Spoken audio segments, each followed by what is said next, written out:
technology continues to shape how we interact, new forms of communication have become essential. With that in mind, I will be presenting instant messaging in academic and workplace settings from a technical writing perspective. This presentation will explain what instant messaging is, its key features, as well as how it is used and its advantages and disadvantages in formal context. To begin with, instant messaging refers to a form of real-time digital communication that allows users to exchange messages instantly using internet-connected devices. Some commonly used instant messaging platforms include WhatsApp, Messenger, Telegram, Microsoft Teams, as well as Skype and Slack. These platforms are widely used because they allow immediate communication without the need for physical presence. Because of its speed and accessibility, instant messaging has become an important tool in personal, academic, and professional communication, making it necessary to understand how it should be used properly in formal settings. Now that we have a clear understanding of what instant messaging is, let us move on to its key features. One of the main features of instant messaging is real-time text messaging, which actually allows users to communicate instantly. This feature is especially useful when immediate responses are needed, such as in academic discussions or workplace coordination. Instant messaging also supports multimedia sharing, including images, videos, and even documents, which makes information sharing faster and, of course, more efficient. Also, group chats allow multiple users to collaborate in one conversation. Other important features include status indicators such as online or offline status, also read receipts, which confirm whether a message has been seen, and security features such as encryption, which help protect sensitive information.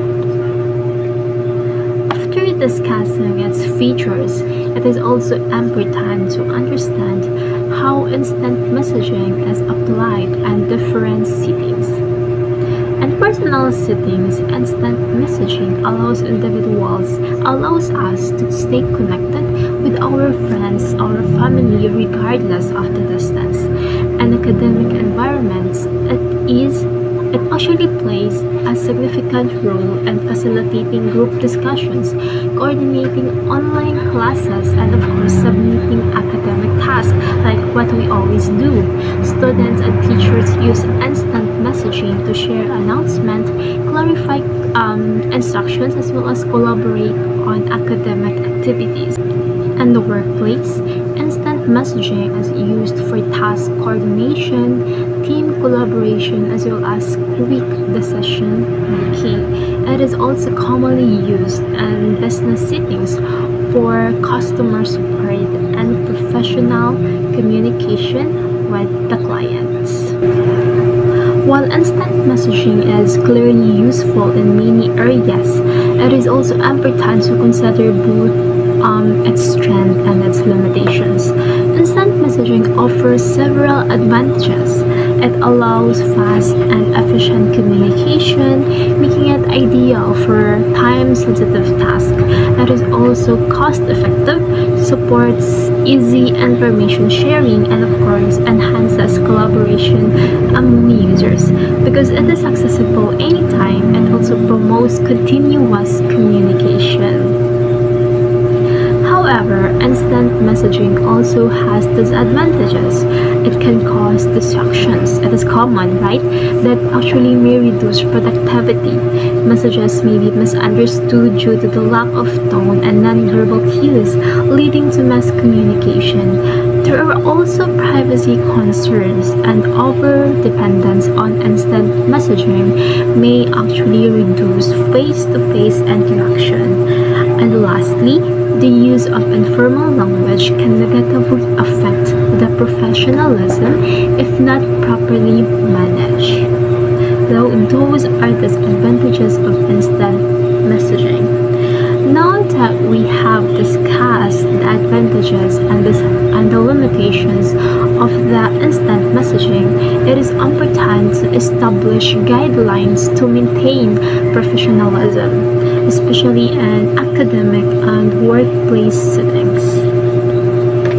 First, where users should always use a polite and respectful tone to show professionalism and courtesy. Messages should be short and clear to avoid confusion and misinterpretation. It should be short.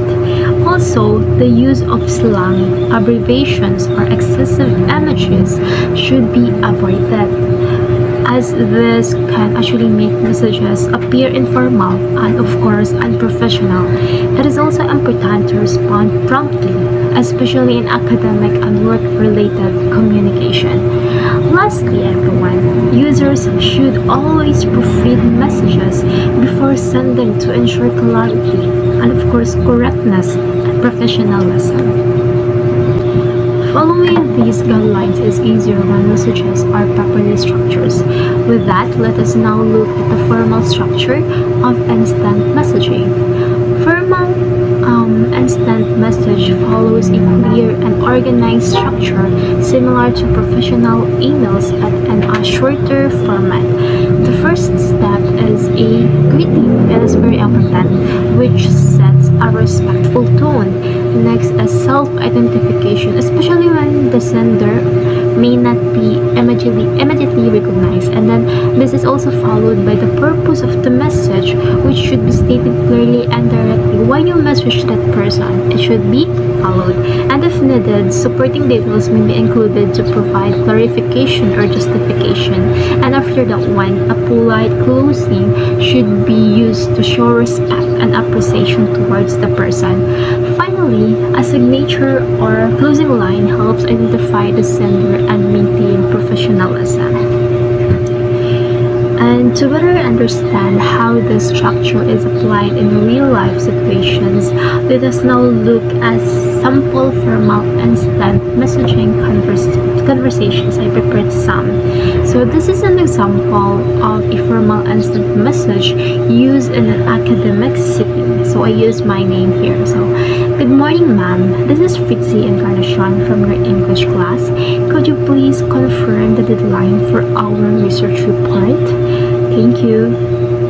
So this message follows the formal structures by starting with a polite greeting, identifying the sender, which is my name, and then I stated the purpose clearly, and ending with a courteous closing, which is the thank you. Here is also an example of a formal instant message in a workplace setting. So let me read it. Good afternoon, sir. This is Fritzy Encarnacion, your project assistant. May I request approval for the revised project timeline? It allows time for additional data analysis. Thank you so much. So this message actually maintains professionalism by using a respectful tone as well as providing a clear purpose, and I included here the supporting details and ending politely. However, despite the convenience of instant messaging, there are also certain practices that should be avoided in formal communication to maintain professionalism. First, using slang or too many images should be avoided because it can make messages appear casual or unprofessional. Second one, sending messages in all capital letters may be interpreted as shouting and can come across as rude or aggressive, since all caps is not really advisable, no? And then the overuse of abbreviations can cause confusion, especially when the receiver is unfamiliar with the terms used. So It is also important not to send messages outside appropriate hours, as this may disrupt personal or professional boundaries. And then lastly, one should never be vague or unclear. Formal instant messages must be concise but precise to avoid misunderstanding and unnecessary follow-up messages. By avoiding these practices, instant messaging can remain respectful, effective, and appropriate in academic workplace settings. To further emphasize the significance of instant messaging, several research studies highlight its importance in educational and professional context. According to Dean and Tavares 2022, instant messaging improves communication, efficiency, and remote learning, allowing faster clarification of instructions and immediate feedback between teachers and students. Meanwhile, Rosenberg and Astrahan 2018 also found that instant messaging enables guided collaboration and enhances social interaction, which help learners feel more connected and engaged, especially in online learning environments.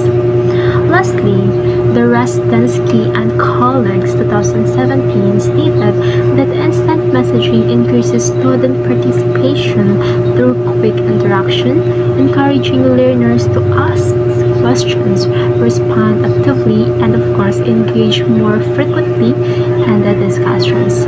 Overall, these studies show that instant messaging is not only a convenient tool but also an effective communication medium that actually supports the learning, collaboration, and the participation when used appropriately. But have you wondered why is instant messaging included in technical writing correspondence? So, instant messaging is included in technical writing correspondences because it has become a common essential tool in professional communication. So it actually allows now for a quick and then direct and efficient exchanges which are important in time-sensitive academic and workplace situations. Unlike the casual conversations, professional instant messages can be saved and referenced similar to formal letters or emails. Moreover, instant messaging actually supports collaboration and clarifications, helping teams and students coordinate tasks and resolve questions efficiently. And then most importantly, it trains users to practice a proper, polite, and clear communication even within a short and concise message formats, which is a key principle of the technical writing. In conclusion, instant messaging has become an essential communication tool in both academic and workplace settings. When guided by the principles of technical writing, it promotes clarity, efficiency, and professionalism, even in short message formats. So, by following those proper structure, observing professional guidelines, and avoiding common mistakes, instant messaging can effectively support collaboration, clarification, and productivity. So that's all for my discussion, but before I end this presentation, let me remind you that a professionalism is not defined by the length of the message, but by the clarity, respect,